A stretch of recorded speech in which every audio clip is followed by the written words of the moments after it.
It's not my thing na mainggit or Talaga? kumpara yung sarili ko sa iba. I'm well motivated, self-motivated. Talagang nagbabasa na ako ng mga self-help books. Talaga? Yan ang paborito ko. Ilang taon ka nun? I became the youngest Filipino na dumating doon sa company namin sa Saudi Arabia. So, nung 19 years old, gaano ka katagal doon? 3 years. 3 taon. I was promoted from waiter up to supervisor, naging operations manager. Ayaw ako bitawan ng boss ko kaya hindi niya ako binigyan ng exit clearance kasi pinalanggo ko yung company niya ng ano. There will be a time na kailangan natin ng guts na mismo sarili natin. Pero importante na meron kang kaalaman na technical sa pagnenegosyo. Yun ang aking pong advokasya. The views and opinions expressed by guests on Chink Positive are their own and do not necessarily represent those of the producers, hosts, or network. Chink Positive is for entertainment and informational purposes only. While guests may share insights on financial and business topics, this does not imply endorsement of any products or services. Viewers should perform with their own research. He's 38 years old, batang-bata pa, mula sa Las Piñas City. Let us welcome Mr. Jeff Bugaya. Hi, Jeff. Good morning. So, let's start. No? Jeff, yung during that time nung pinapalaki kayo walo, kamusta ang buhay? Isang kaig, isang tuka. Talaga? Misa walang tuka. Isang kaig, walang tuka. So, dumaan din kayo talaga sa mga challenges? Yes. Talagang maraming challenges. Grateful tayo kasi pinagdaanan natin yun. At least meron tayong motivation. Kung hindi natin napagdaanan yun, baka kung I'm born with a golden spoon or silver spoon, baka hindi ko na tutunan. Ano yung mga pagsubok na dinaanan mo kung maalala mo nung bata ka pa? Bata ako, yes. My parents don't have a permanent job. Ngayon may tinatawag silang yung diskarte. Ang tawag ng panahon dati, ang tawag nila dilihensya. Oo, dilihensya. Dumidilihensya. Dilihensya muna ako. Kailangan ko dumilihensya. So, So, ano trabaho ni Papa, Mama? ang mother ko is alone. Tapos, kumbaga, siya na lang nagpalaki ng 8. Racket, parang ganun. Nag-real estate, broker, pero hindi naman siya license. INT. Kung magbabalik tayo nung bata ka pa, anong unang ginawa mong dilihensya? Dilihensya. Oo. I remember, nagtinda ako ng yung ganung garapon, yung hanggang uso pa rin po ngayon yung sago. Oo. Yung... Bili ko yung food coloring, 5 piso lang yun. Oo. Tapos lalagyan ko lang ng dry ice, tapos parang may sugar. Oo. 5 piso na kagad yung isang ganun. Tapos nabebenta mo yung buong Hindi ko naubos, pero kumikita na ako. Saan ka nakapwesto? Tapat ng bahay. Mga magkano naalala mo? Alala ko, parang kumikita din ako siguro ng mga 100 pesos. A day? Yes. Wala ka nun ha? Yes, kasi late lang ng punan ko eh. Nasa 5 piso lang eh. Tapos yellow, dry ice. Basta net ko dun, mga 100, gano'n, 150. Ilang taon ka nun?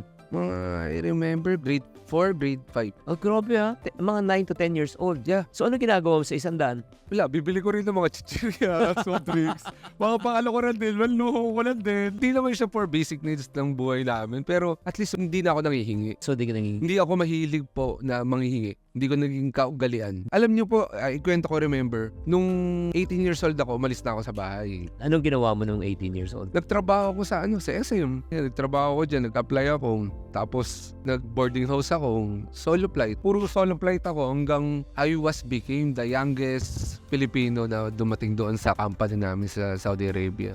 So nung 19 years old, gaano ka katagal doon? 3 years. 3 taon. I was promoted from waiter up to supervisor, naging operations manager. Ayaw ako bitawan ng boss ko kaya hindi niya ako binigyan ng exit clearance kasi pinalanggo ko yung company niya ng So tumaas din ang kita mo, I'm sure, sweldo mo. Well, no. Pero tumaas ang aking knowledge. At yung confidence mo. Confidence, experience. At least meron na akong naging posisyon na ganito, nakataas. Nakaipon ka ba noon nung panahon na yon? Konti lang kasi pag nasa abroad ka, obligasyon yung magpadala ka sa Pilipinas kahit magkano lang sweldo mo. So OFW ka rin pala dati. I became OFW for 3 years. And then, in short, hindi ka rin nakapagtapos ng pag-aaral. At that time, nung umuwi ako, nakapagtapos na ako. Talaga? Nung Yes. pagkatapos mo mag-OF, nag-aral ka ulit? Apo, umuwi ako, na-realize ko, yung mga kaklase ko, ito mga nangungopia lang sa akin to. Sabi ko, ba, wala tayong pare-pareho pagkain kasi wala akong papadala. Oo. Sabi niya, oo naman, sige. Sabi niya, supportahan ko kita. Pwede ba ako makitira sa bahay mo? Kasi syempre, wala naman ako pang renta, wala akong trabaho. Pagdating ko doon, sa Pilipinas, bumalik ako about 22. Tumira ako sa kanya. Pero nagbalik aral ako, nag-scholar ako, nag-dean's lister ako, tapos nag-sideline ako as supervisor sa isang hotel. Tapos nag-aaral. Kapag tapos ako, tapos sinurrender ko na yung Yung trabaho. Kasi nagkaroon ako ng negosyo doon sa loob ng school. Nung negosyo? Ano negosyo? T-shirt printing. Ilan taon ka nun? Siguro mga 22, 23. Sabi ko, hindi ko na kailangan yung trabaho. Dito na ako. So, ninegosyo ko yung mga So, nag-print ka ng T-shirt, nagbebenta ka sa kanila. benta ko lang. Una, mga ginagawa ko, mga thesis lang muna. Kasi pangbaon. Nung narita ko yung t-shirt, ninegosyo ko yung buong classroom. Kumita ako ng 7,000. Wala akong ginawa. Outsource lahat outsource Kailan yun? Anong taon yun? Nung nagbalik ako sa school, sabi ko, ang dali na ito, 7,000, wala naman ako. Ipon, ikot lower lang ang ginawa. So, ang ginawa ko, ini-scale ko. From the classroom, kabilang classroom, buong college, buong university, and other universities, and other companies. Yun na. So, magkano na kinita mo nung ginawa mo yung Third year college, I made my first million. third year college, kumita ka sa millions? More than na. Pero doon ko naramdaman yung parang 7 digits. Tapos, fourth year ko, 4M. Fourth year, naka 4M ka na? Ang fourth year. Oo. Nakabili na ako ng mga tarpaulin machine. Kasi pan-run eh. So wala akong punan. Yung in-outsource ako, siya lahat ang lumabas. So ako naman, ang trabaho ko is to ensure the quality na ibabalik ko sa cost. So, marketing and sales ka? Parang ganun na nangyari. Okay. Parang may businessman na wala talaga mga gamit. So, ang ibig sabihin yan, mga kapatid, guys, yung mga nakikinig at nanonood ngayon, hindi dahilan na wala kang puhunan, na hindi ka makapag-umpisa. Dahil si Jeff, nakapag-umpisa, technically, na walang puhunan. Ang puhunan niya, aside from his good looks, laway at diskarte. Baka pwede mo namang bigyan ng mga idea yung mga taong nakikinig at nanonood ngayon na nawawala ng pag-asa, di ba? Na kung anong dapat nilang gawin. Jeff, paano ba ang diniskarte na walang puhunan? Una, kung mamimili ko kayo ng negosyo, dapat low risk, high reward. That is the number one golden rule. Pangalawa, using other people's money, effort, and time. So, hindi mo naman kailangan ikaw mismo sa bulsa mo ilalabas. So, katulad niya, kung may supplier ka, o Mr. Supplier, pwede mo ba akong tulungan? Meron akong kliyente. Parang middleman ka lang. Pag nakaipon-ipon ka, then you can build your own. But do not put all your eggs in one basket. Lagi mong tatandaan para may pera ka pa rin nakasubi. Huwag mo ilalabas lahat. Huwag mo uubusin yung cash flow mo. So, unti-unti lang labas. So, simplihan mo lang. Hindi yung tatayo ka ng isang malaking coffee shop. Tapos, maganda, Instagrammable. Para lang may maisabi ka sa mga kaibigan mo na, I have a business. I have a good business. Ito na itsura. Tapos, hindi mo nga naaral kung kikita ba yan. Is it feasible? Nowadays, yung paraan at technical ng pagnenegosyo ay nasa social media na eh. So, maaari ka magtanong sa mga eksperto kung paano simulan. Pero, there will be a time na kailangan natin ng guts na mismo sarili natin. Pero, importante na meron kang kaalaman na technical sa pagnenegosyo. Yun ang aking pong advokasya. Hindi lang po arts of business but the science of business. Tama. Kasi yung parang sinabi pag nagtayo ka agad ng coffee shop or restaurant to high risk yan eh. Kasi may puhunan kang nilabas. Pero ang rewards niyan, hindi naman ganun kalaki. Kasi aabot ka ng 2 taon, lalo kung hindi pa kilala ang brand mo. Magbigay ka ng isang sample ng low risk, high reward. Selling online. Wala ka namang pwesto, wala kang empleyado, ikaw lang. Anong puhunan mo? May kailangan ka bang ilabas na produkto? The answer is no. Bakit? Picture lang naman yung kailangan dyan. Unlike yung nasa store, wala kang inventory. Anong meron sa store mo? Simulan mo sa online. That is very free. Diyan naman ako nagsimula sa OLX. Sulin.com. Diyan po ako nagsimula. May tumatawag sa akin dati na company, nag-post lang ako. Lumabas ako dun. Parang 800,000 check yung dala ko. Ang dala ko lang ay simple presentation of my mission, vision, and philosophy ng aking kumpanya kahit wala akong pwesto, wala akong tindahan. Tapos, in-outsource mo lang yung mga, grabe ka. After that, hindi naman puro diskarte kasi gusto mo na mag-scale up. Ano ginawa mo? Nag-aaral ako, tinapos ko pag-aaral, nag-masters ako sa isang premiadong universidad sa Ateneo, nag-Harvard ako, nag-AIM ako. Hanggang ngayon, tuloy-tuloy pa rin yung aking technical study. So ngayon, paano mo na-transition yung negosyo mo ngayon? Ano yung next business na? Yes. Oo. Yung next business ko is the car.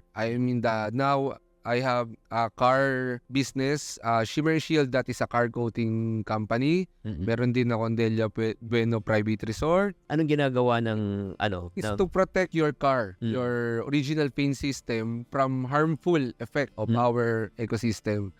So normally, after 2 years, parang bulok na yung sasakyan natin. After few months nga lang, pag hindi mo na pa-coating or na paint protection film, na sisira yung investment natin na car. So, yun doon ako pumasok. So, kailan ka nag-umpisa nito? 2017. 2017? Yes. Ngayon, ilang branches na siya? Going to 60. 60? Yes. Wow, grabe Paano mo naman nakita tong opportunity na ito? Una, at that time, I was one of the pioneer in the business. This is emerging industry in the existing industry. So nakita ko parang wala naman masyado. So may edge is walang kalaban. Konti lang. So konti ang competitions. Sabi ko, sige, start tayo. Labanan ko na to. Wala ako ng pwesto ko. Una, sa backyard lang. So nung nakita kong dumadami na yung mga tao pupunta, nare-reklamo na nga ako sa subdivision dahil ang dami ng kotse na puwaparado doon. Kailangan ko na magkaroon ng shop para doon na gawin. So, gumawa ako ng shop na kahit hindi malapit sa bahay ko, sa Imus, Cavite. So, doon na tayo. So, nag-skill na lang ako until na maging, ngayon currently 50 kami, pero may bubuksan kaya magiging 60 na. Wow. Yun nga guys, ito na naman yung diskarte, no? Na diskarte, nag-umpisa lang sa bahay para walang upa. 'Di ba? Pero ngayon, nung proven na kumikita na, nagkapera na, doon na talaga nag-invest. Kung ikukumpara natin yung buhay nung nag-umpisa, dahil mag-umpisa ka ngayon, masyadong malayo na. Ano namang ginagawa ni Jeff ngayon sa kinikita? Nag-iipon ka ba? Saan napupunta yung ipon mo? Ako yung hindi mayaman pero philanthropist. Oo. Actually, I'm also now a professor sa University of Perpetual. All of my salary will be donated to school din, pero nasa loob ng Bilibid. Okay. So, that's one. Yung savings naman, yung kung tinatanong nyo kung paano po ako nag-iipon, hanggang ngayon, mas nire-recycle ko yung pera. Although, meron naman tayo for rainy days. Meron akong threshold. Emergency fund. Emergency fund talaga. Gaano katagal ang emergency fund mo? Just in case hindi ka magtrabaho, hindi ka kumita, mga gaano katagal yan? Mga siguro 3 to 4 years lang yun eh. Oh, 3 to 4 Kaya ko mabuhay ng walang kita. Pero syempre, marami naman tayong assets. Yung mga assets natin na tumatakbo like negosyo, mga land, mga nakapag-invest na ako sa lupa. Marami naman akong property. So, At saka hindi lang yun. Pati, di ba, nabalitaan ko, marami kang insurance. I have fear of dying na paano pag nawala ako, anong mangyayari sa anak ko, gano'n. So, ang ginawa ko, invest kagad ako sa protection. Oh. Kasi yun yung pinakasweldo ko. Lahat ng sweldo ko, dinala ko sa insurance. Ang tawag doon, alam mo ano? Alam mo, For savings. For savings ang tawag doon. Kasi committed ka Hindi mo pwede sabihin, ayaw ka na magbayad the following year. So, hindi mo alam, you're saving up already for your future. O yari, real estate. For savings din yun. Kasi pag hindi mo kinomit yan, may chance na magamit mo sa yes, correct. Tama, di ba? Tama, yun yung fear ko. Sabi ko, baka magastos ko lang to sa pagbili ng kung ano-ano. So, ito, diniskarte ko, inuna ko na. Sigurado ako kasi nangihinayang ka pag hindi mo tinuloy yung insurance mo. Isa yun sa mga Galing. After ko noon, namilan na ako sa puro lupa na kaya bumili ako ng resort. O ngayon, yung resort mo kumikita na rin, Yes. di ba? Galing, Uy, galing. Ay, grabe talaga. Ay, nako, nakaka-encourage talaga, Jeff. Ngayon, siguro, gusto kong kausapin mo muna yung mga tao ngayon na katulad mo na walang-wala, hirap na hirap sa buhay sa lahat at walang puhunan. Anong masasabi mo sa kanila? Una, pagyamanin mo yung kalaman mo. Maging marangya ka, hindi sa mga material na bagay, kundi sa kaisipan. Kasi kahit anong negosyo pasukin mo, madali mo makita ang opportunity kapag marunong ka sa paano ang negosyo, paano gawin. But not necessarily na magnenegosyo ka. Pwede rin naman sa pagiging empleyado. Being an employee, minsan nga inaasar ka sa sa isang opisina. Parang ikaw ang tagapagmana ng company. Well, it could be happen. You can be a CEO of your company kung talagang gagalingan mo. So, sa akin lang, hila mo buntot mo. Try and try. Maybe one day, the stars will align in your universe. You'll never know na nandun ka lang pala sa hindi mo inaasahan. Sabi nga ni Steve Jobs, don't be disturbed by the noise of others. You know, yung mga kasabihan nila. Pero tama sila na focus ka sa sarili mo. Paano mo pagagalingin ang sarili mo, skills mo, paano mo i-develop. Hard work. Sabi nga ni Francis Kong, di ba? Sabi niya, eto masyado ng gasgas na itong salita na itong hard work. Pero that's very true up to now. So, hard work, diskarte, at hindi ka diploma ang sinasabi ko dyan. Dapat aral.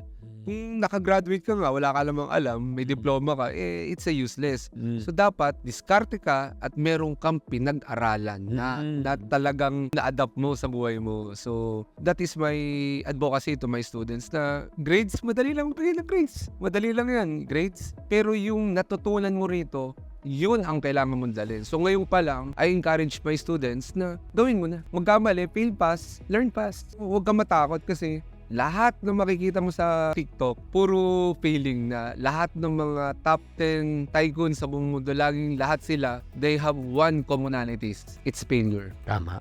So, lagi sila nagsasabi ng about failure. Then, success. Success in lang. Alam mo, Jeff, maraming salamat sa pagkakataon na yung pinagkaloob sa amin. Alam mo bakit? Kasi ibinahagi mo yung buhay mo, yung panahon ng kahirapan at pagsubok. At pinatunayan mo na hindi dapat kahirapan ang magiging hadlang para maabot mo yung pangarap mo sa buhay. Diba? Yung parang nag-aral ka, kahit na walang diploma, nag-aral ka, pinagbuti mo yung sarili mo, tapos nagpursige ka. You did not only work hard, you also work smart. Tumiskarte ka eh. Imagine mo, nakapag-umpisa ka na walang puhunan. Hindi ka nang tumigil doon at pinalago mo pa. Kaya mabuhay ka. Salamat po. Oo, Jeff. Guys, so para sa mga tao naman na siguro interesado sa pumasok sa ganung klase ng negosyo, yung sa Shimmer and Shield, open ba for business opportunity? Yeah. O pwede mong Ganun pa man to get out from the bias na ipopromote ko lang yung aking business. Hindi po ganun. There are many ways to do business. Startup ka, pero high risk yan normally. High risk. Unless yung maggagawa ka sa low risk, high reward. Or mag-franchise ka. franchise. Or like what you do, invest in stocks. So yun yung few ways para doing business. So kami po nagpapa-franchise ng Shimmer and Shield. So sa ngayon, very successful ang mga franchisee namin. 60% repeat. Anong ROI? Kailan? Mga gano'ng Ang kagad? ROI namin nasa 30%. Ang payback period is maximum 3 years. Yun yung experience ko po. Oo. Maximum 3 years. Pero may mga iba, May pinakamabilis. pinakamabilis 8 months. 8 months. 8 months to 3 years. 8 months. So, paano kayo makukontak? Just call or just message lang dun sa Shimmer and Shield Car Coating sa Facebook page. It has 147,000 likes. Mag-PM lang kayo. Interesado kayo mag-franchise or kahit dun sa Shimmer and Shield Franchising. Alam nyo po, searching kayo lahat po ng franchisee na lugar na tinayuan namin, pinuntahan ko muna. Ginaya ko yung yung panata ng CEO of Toyota, yung tinatawag nilang Go and See. Yung mga sulat-sulat ng mga third party na this is very feasible. Ikaw mismo pumunta. If the business are feasible, mararamdaman mo, kukutuban mo, makikita mo yung sasakyan, maraming ba dumadaan, yung progress ng buong syudad. Dun pa lang, kaya ang dami namin hindi na-approve. Pero meron din naman kami na-approve. So there was a moment, itong San Pedro, yung recently open branch. Alam niyo po yun, I can televise, naka 7 yata kami ocular. Lahat yung rejected. Sabi ko, sir, kung gusto ko lang kumita, binigyan lang kita nito kasi hindi nga ito feasible. Until such time, yung pangwalo, yun, pumasok sa Sige guys, so just visit their Facebook page kung kayo ay interesado na malaman pa.